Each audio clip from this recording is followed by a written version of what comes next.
Italian Wine Podcast. Chin Chin with Italian wine people.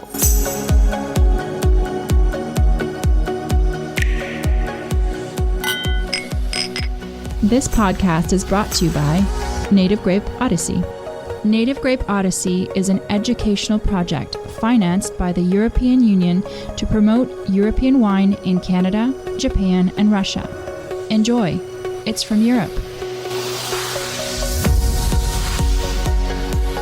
Hello, this is the Italian Wine Podcast with me, Monty Waldin. My guest today is Renzo Erasmi. Renzo is the agronomist for a Sardinian winery called Cantina Arvisionadu, which is in the middle of Sardinia. Yeah. Welcome. So, tell me a little bit about the size of the estate and its history, please. This history of this farm starts a lot of years ago, where one of the two owners belongs with these farms that originally are dedicated to the sheep breeding and farming. So there was sheep.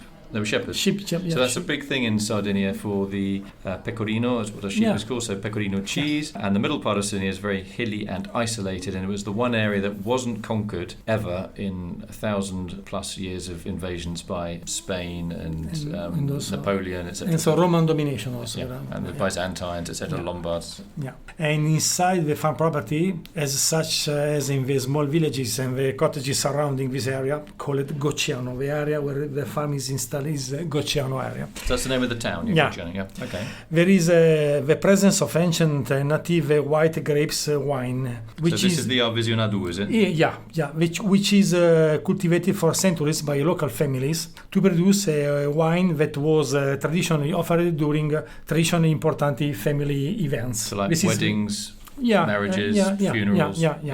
So what are the main flavours of the Arvisionadu? The flavours?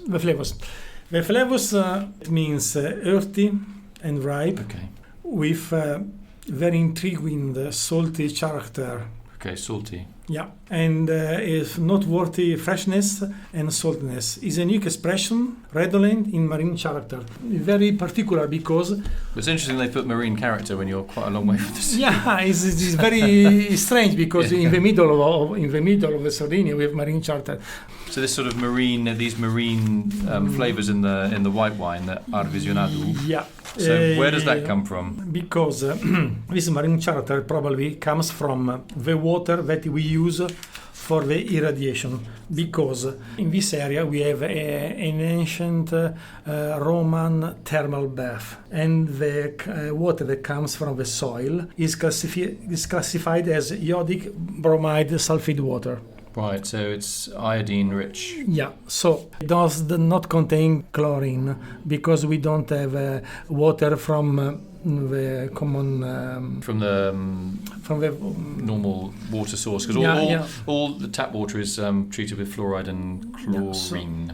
And probably this give this strength on the flavor. But your wines, are they dry farmed or are they irrigated? Riego, they have irrigazione or no? Sì, they are its own, yes. But you actually you have like pipes with irrigation for each vine? Yeah. So what's your altitude?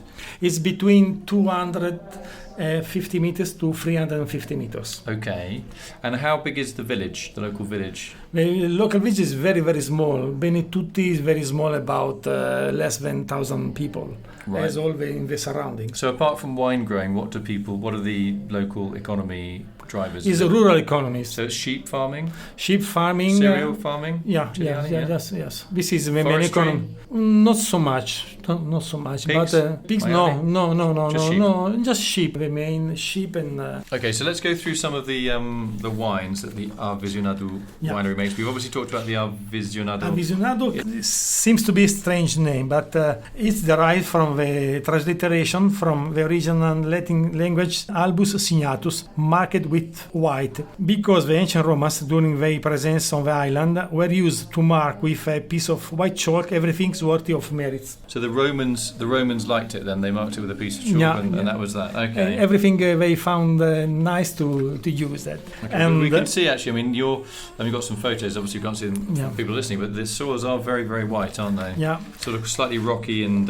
Yes, we have a very rocky soil, but with 1 meter of layer of a very loose soil. Okay, let's just go through some of the wines that you make. So you have, how do you say, Gocciano? Gocciano. Right, so that's a white wine under the Isola dei Nuraghi. Nuraghi is the EGP, yes. So that's the Nuraghi with these stone towers that have no mortar in them, and nobody knows how they're built. And we have one inside our. You have one. Yeah, one inside. In fact, the mark is on the label. Yeah. On the label, so that's an aerial view. That we can inside on our. Okay, so that's your entry level white wine.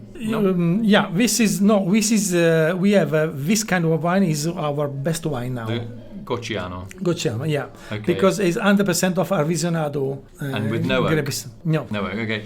And that's another Isola dei Nuraghi GP wine. So what is the blend for the Borghera? It's 40% each? Canonau, 40% Sangiovese, the blend, 10% Shiraz, and 10% of Cannulari. So Cannulari is a local red grape, and Canonau is the Grenache from Spain. Yeah. Okay, and then your next wine is the Gocciano in barrique, because our Gocciano in barrique we do this year the first time. You know that 2017 was the first. Yeah.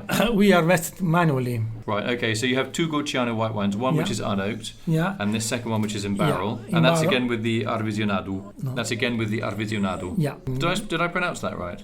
Arvisionadu. Perfect. Really? Your Arvisionadu is perfect. Better than mine sometimes. Yeah. You know where I live in Tuscany is in Montalcino, and that's surrounded by my kid is at school with kids who have Sardinian parents who came there in the 60s when life was very tough in Sardinia in the 60s. Yeah. And I've been practicing my Sardinian. Yeah. Okay, and then Arvisionadu, I can tell you one about the Arvisionadu that it's a wine very difficult to grow. Why? In fact, for different reasons. First, because of the difficulty of cultivation, is very challenging to grow a so vigorous leaf and woodcock. So means that you need to do a very sharp pruning action. So it's quite vigorous then. Lots of leaves. Yes. And there are other things that you have to consider when you do professionally this kind of vine.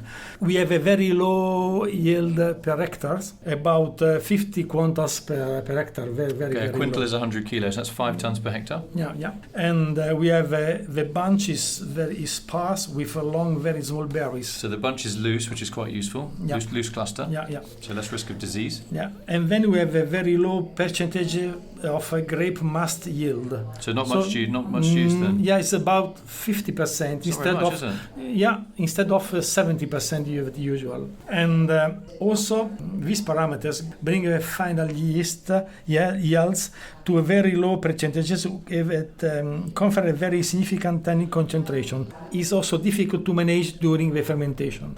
So as you do for your own, everything can be good.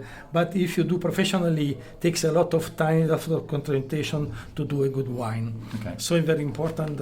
And we have a very low sugar residue instead of normal cultivation with very important sugar residue in the small producer that does its very own. So how important is tourism to you? You're obviously in quite an isolated area. Do you get people visiting you? No, because we're very far from. Yeah. We are in the middle of nowhere. It takes 1 hour and a half from Olbia airport. So it's quite a journey. But these difficulties brings a very challenging choose to do something well, and the difficulties bring the two owners, Mula Santa Borelli, to improve at maximum to do perfect wine that nobody take care before. So why did the owner is Pino Mulas, yeah? Pino Mulas and Angelo Taborelli, yeah. And what's their link then? Because they are both former directors of hospital, and they are close friends because they share a boat together.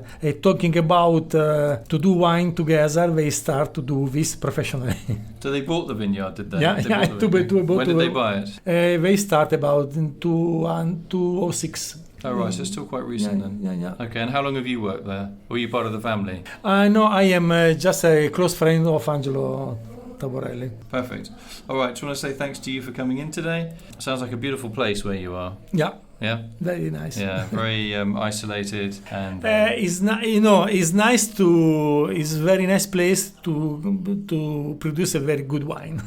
Just want to say thank you to my guest today, Renzo Erasmi from the Cantina Arvisionadu in Sardinia. Thanks a lot. Thanks a lot. Bye. This podcast has been brought to you by Native Grape Odyssey, discovering the true essence of high-quality wine from Europe. Find out more on nativegrapeodyssey.eu. Enjoy. It's from Europe. Follow Italian Wine Podcast on Facebook and Instagram.